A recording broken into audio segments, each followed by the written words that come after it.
पसीना बहा रहे हैं पांडे जी, अंतिम दिन है प्रचार प्रसार का, क्या लग रहा है फल कैसा आने वाला है? कांग्रेस ऐसे भी हताश है, निराश है। अभी वर्तमान में जो पूर्व मुख्यमंत्री यहाँ लड़ रहे हैं, निश्चित रूप से उनको हार का यहाँ सामना करना पड़ेगा। जनता उनकी विदाई करने के लिए बैठी हुई है। उनके 5 साल के कार्यकाल को जनता ने यहाँ देखा है।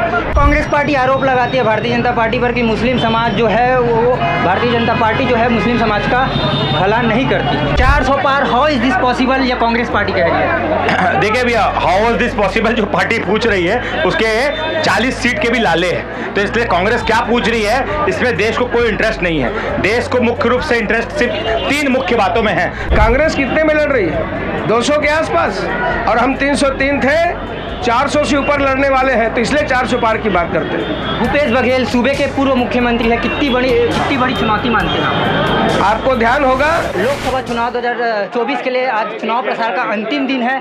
लगातार पसीना बहा रहे हैं दोनों पार्टियां। कांग्रेस पार्टी भी आज प्रचार प्रसार करी है और आज भारतीय जनता पार्टी भी है प्रचार प्रसार करी है।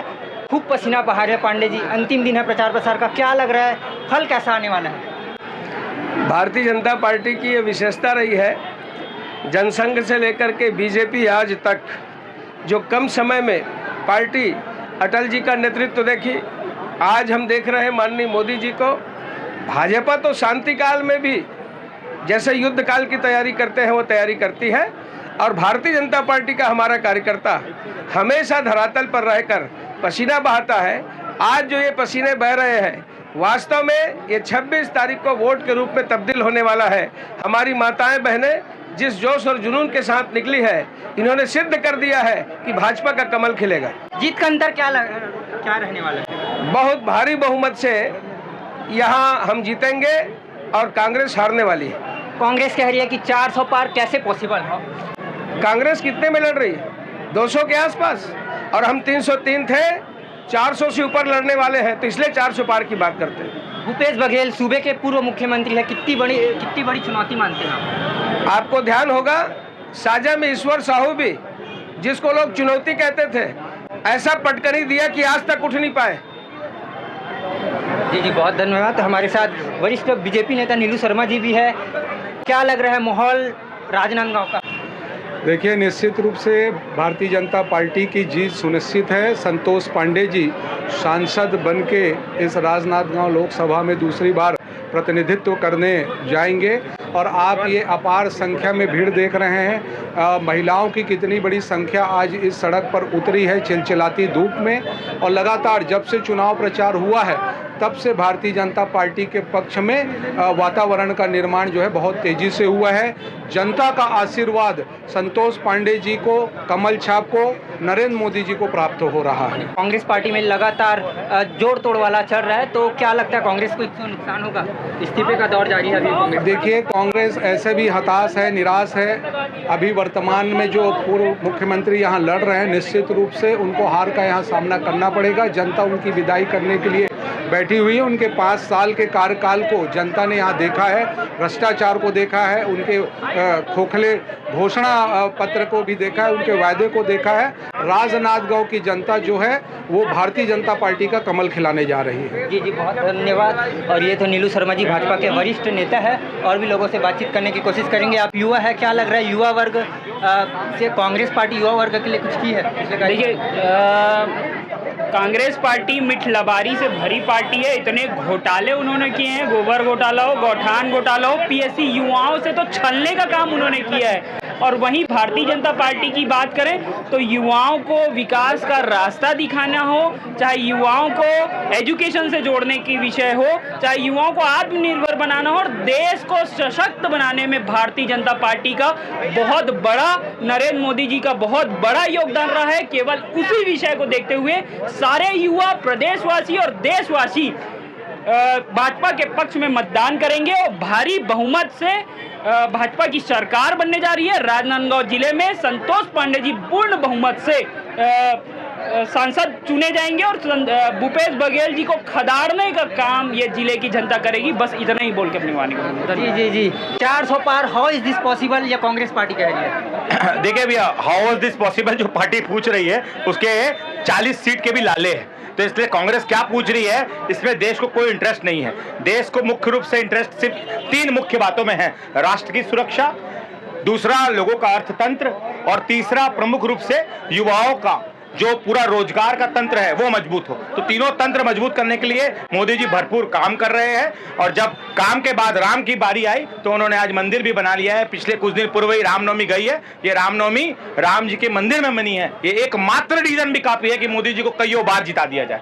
भारतीय जनता पार्टी प्रचार प्रसार जोरों शोरों से कर रही है। आज प्रसार का अंतिम दिन था, 5 बजे तक की अनुमति थी, प्रचार प्रसार खत्म हो चुका है और लगातार ये माहौल जो है वो राममय हो गया है। गाने के साथ प्रचार प्रसार करिए। हमारे साथ वरिष्ठ भाजपा नेता कोमल सिंह राजपूत है।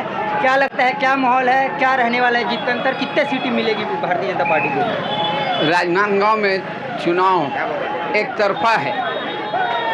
एक तरफा इसलिए है कि भारतीय जनता पार्टी की सरकार है सेंट्रल में, और प्रदेश में भारतीय जनता पार्टी की सरकार है। डबल इंजन की सरकार ने, और 90 दिन के अंदर में प्रदेश सरकार ने जो परफॉर्मेंस दिया है उससे छत्तीसगढ़ का हर व्यक्ति लाभान्वित हुआ है। चाहे युवा हो, किसान हो, महतारी बंधन में महिला बहनें हैं, हर कोई कहीं न कहीं शासन के लाभ से उपकृत हुए हैं। और इसलिए पूरा जो चुनाव का जो वातावरण है वो एक तरफा भाजपा में है। दूसरे तरफ जो कांग्रेस का कैंडिडेट है वो भगवान का करिश्मा है, कहिए कि 10 बार, कम से कम 5 सालों में 10 बार हम मन सजा के उसका रास्ता देखते रहे, लेकिन वो व्यक्ति नहीं आया। और भगवान ने ऐसे चक्री चलाया कि अब वो राजनांदगांव के गलियों में घूमने के लिए मजबूर हो गया। लेकिन जनता का विश्वास खो चुका है, उस पर कोई भरोसा ही नहीं करता। और ऐसे भ्रष्टाचारी व्यक्ति और ऐसे रामद्रोही व्यक्ति हनुमान जी का गदा उठा के आज वोट पाने के लिए जय श्री राम कह रहा है, जिनको राम से परहेज है, जिनको सनातन से परहेज है, जिनको हिंदुत्व का विरोध है, जिनको भगवा झंडा में आतंकवाद दिखता है, वो लोग राम के नाम लेकर के लोगों को बरगलाने का और लोगों को दिग्भ्रमित करने का प्रयास कर रहे हैं। लेकिन इस बार भूपेश बघेल की लबारी नहीं चलेगी, झूठ फरेब नहीं चलेगा, और भारी मतों से भारतीय जनता पार्टी जीतेगी और काका को जमानत जब्त करा करके वापस भेजने वाले हैं। एक तरफ देख सकते हैं कि विश्व हिंदू परिषद के वरिष्ठ नेता है और बगल में भाईजान है। क्या नाम है भाईजान आपका? असलम खान। क्या लग रहा है माहौल? फिर इस बार मोदी सरकार, इस बार 400 पार। 400 पार जी, पक्का। मुसलमानों का समर्थन है, यह मुस्लिम समाज का भी नरेंद्र मोदी जी ने भला किया है, जिसमें 3 तलाक, आवास योजना, नल जल योजना, उज्ज्वला योजना, बहुत सी ऐसी योजनाएं जिसका बेनिफिट मुस्लिम समाज को भी मिला है।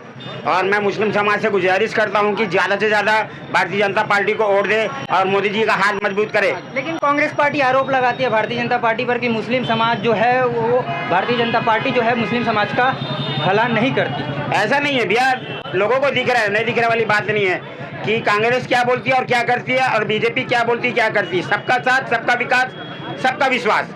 जी जी। संतोष पांडे क्या लगता है? संतोष पांडे जी फिर आएंगे जीत के। इस बार जादू नहीं चलेगा भूपेश बघेल का? 2.5 से 3 लाख वोटों से जीत जाएंगे इस बार संतोष पांडे जी। अंतर जीत का अंतर और बढ़ा दिया। हाँ। मतलब पिछले बार लगभग 1 लाख वोटों से जीते थे, तो इनका कहना है कि लगभग इस बार 2.5 लाख से 3 लाख जो है वो जीत का अंतर रहने वाला है। और ये रैली थी, काफ़ी संख्या में लोग आए थे, लगभग 5000 संभावना है, और पूरा शहर जो है वो पूरा भगवामय हो चुका था इस रैली में। इसी प्रकार के तमाम अपडेट से बने रहने के लिए हमारे YouTube चैनल को सब्सक्राइब करना ना भूलें। मैं योगेश, धन्यवाद।